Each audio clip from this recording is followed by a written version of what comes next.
যুক্তরাষ্ট্র ও চীনের মধ্যে একটি ঐতিহাসিক বাণিজ্য চুক্তি স্বাক্ষরিত হয়েছে। এই চুক্তির আওতায় দুই দেশই একে অপরের উপর আরোপ করা শতকরা ৩ অঙ্কের হারের শুল্ক কমাতে রাজি হয়েছে।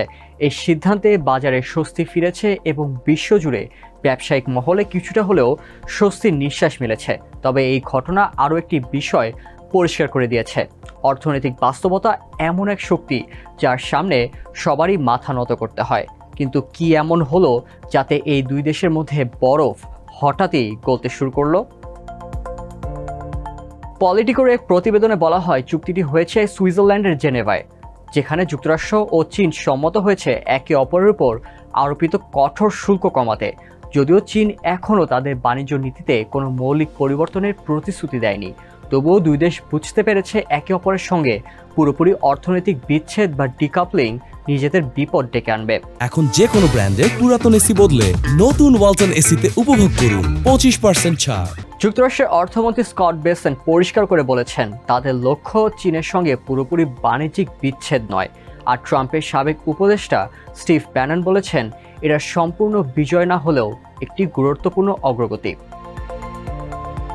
চুক্তির ফলে এখন নিয়মিত আলোচনার সুযোগ তৈরি হয়েছে। আগামী জুনে স্কট বেসেন্ট এবং চীনের ভাইস প্রিমিয়ার হে লিফেং আবারও আলোচনায় বসবেন। হোয়াইট হাউসে এক কর্মকর্তা জানিয়েছেন, দুই পক্ষই কিছু ছাড় দিয়েছে। চীন তাদের সব নন ট্যারিফ পাল্টা ব্যবস্থা তুলে নিয়েছে এবং যুক্তরাষ্ট্রের ফেন্টানিল সংক্রান্ত শুল্ক মেনে নিয়েছে। অপরদিকে যুক্তরাষ্ট্র চীনের জন্য সীমিত রিটেইলেটরি মেজার্স মেনে নিয়েছে, যা অন্যান্য দেশের ক্ষেত্রে কখনোই অনুমোদন করেনি। এই চুক্তির পেছনে রয়েছে দুই দেশের ক্রমবর্ধমান অর্থনৈতিক চাপ। যুক্তরাষ্ট্র উৎপাদন খাত সংকুচিত হচ্ছে, পোর্টগুলোর মাধ্যমে মালামাল পরিবহন কমে গেছে এবং বেকারত্বের আশঙ্কা বেড়েছে। চীনেও দেখা দিয়েছে এমন পরিস্থিতি, কারখানা বন্ধ হয়ে যাচ্ছে এবং বেকারত্ব বাড়ছে।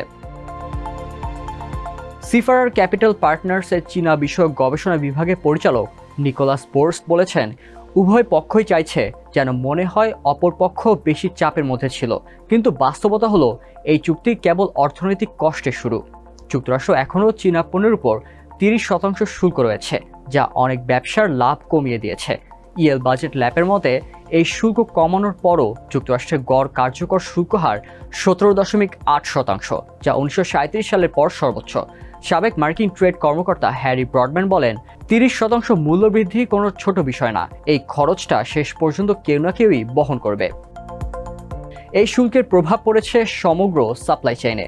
শ্রমিক, ট্রাক চালক, প্রস্তুতকারক, খুচরা বিক্রেতা এবং ছোট ব্যবসায়ী সবাই এই প্রভাবে ভুগছেন। এখন অনেক ব্যবসা এই 90 দিনের শুল্ক ছাড়ের সুযোগে চীন থেকে জিনিসপত্র আমদানি করতে চাইবে। তবে কৃষি পণ্যের ক্ষেত্রে ক্ষতিপূরণ সম্ভব নয়, কারণ বিকল্প বাজার ইতোমধ্যে খুঁজে নিয়েছে অনেক ক্রেতা। নর্থওয়েস্ট সিপোর্ট অ্যালায়েন্সের মুখপাত্র কেট নোলান বলেছেন, সাপ্লাই চেইনের জন্য ধারাবাহিকতা ও নির্ভরযোগ্যতা অত্যন্ত জরুরি। শুল্ক আরোপের হুমকিও দীর্ঘমেয়াদে বড় প্রভাব ফেলে। এই চুক্তির ফল পুরোপুরি বোঝা যাবে জুন-জুলাই মাসে, যখন আগে থেকে সংরক্ষিত পণ্য শেষ হয়ে আসবে এবং খুচরা বিক্রেতারা স্কুল সিজনের জন্য নতুন পণ্য সংগ্রহে হিমশিম খাবে।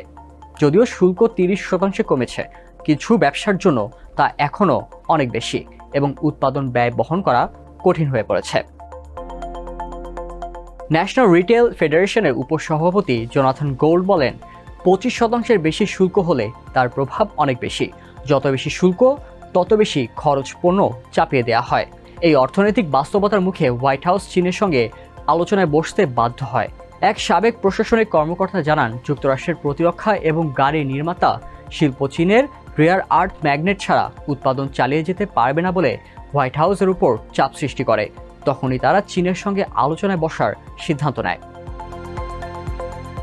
অন্যদিকে চীনও নিজের অর্থনৈতিক দুরবস্থার মধ্যে পড়েছিল। দেশের রিয়েল এস্টেট খাত ও ভোক্তা ব্যয় কমে গেছে। ট্রাম্পের লিবারেশন ডে শুল্ক চীনের রপ্তানি খাতকে সরাসরি আঘাত করেছে, যা চীনের মোট জিডিপির 1/5 যোগান দেয়। এপ্রিলে চীনের কারখানা খাত সংকুচিত হয়েছে এবং জাতীয় পরিসংখ্যান ব্যুরো এর পেছনে বহির্বিশ্বে হঠাৎ পরিবর্তনকে দায়ী করেছে। চীনা কমিউনিস্ট পার্টি, যারা অর্থনৈতিক প্রবৃদ্ধির উপর নিজের বৈধতা প্রতিষ্ঠা করে রেখেছে, তাদের জন্য এই ধরনের স্থবিরতা অত্যন্ত উদ্বেগের। ট্রাম্প বলেন, চীন বেশ ভুগছিল, তারা কারখানা বন্ধ করছিল, তারা অস্থির হয়ে উঠছিল। তাই তারা আমাদের সঙ্গে কিছু একটা করতে আগ্রহী ছিল।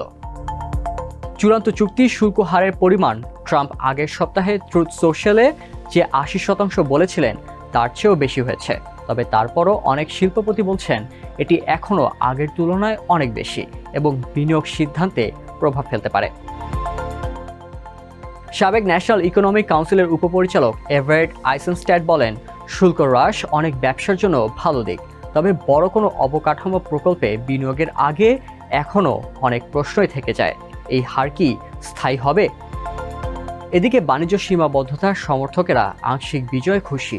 চীনা পণ্যের উপর এখনও 30% শুল্ক থাকছে এবং সব দেশের জন্য 10% ন্যূনতম শুল্ক হার নির্ধারণ করা হয়েছে। আমেরিকান কম্পাস নামক একটি কনজারভেটিভ অর্থনৈতিক থিঙ্ক ট্যাঙ্কের নির্বাহী পরিচালক অ্যাবিগেল বল এই 10% হারকে একটি বিশাল নীতিগত পরিবর্তন হিসেবে অভিহিত করেছেন। এখনও অর্থনৈতিক প্রবৃদ্ধি ভয়াবহভাবে কমে না গেলেও সাধারণ মানুষ এবং ব্যবসায়ীরা ভবিষ্যৎ নিয়ে শঙ্কিত, যা নিজেই একটা বিপদের লক্ষণ।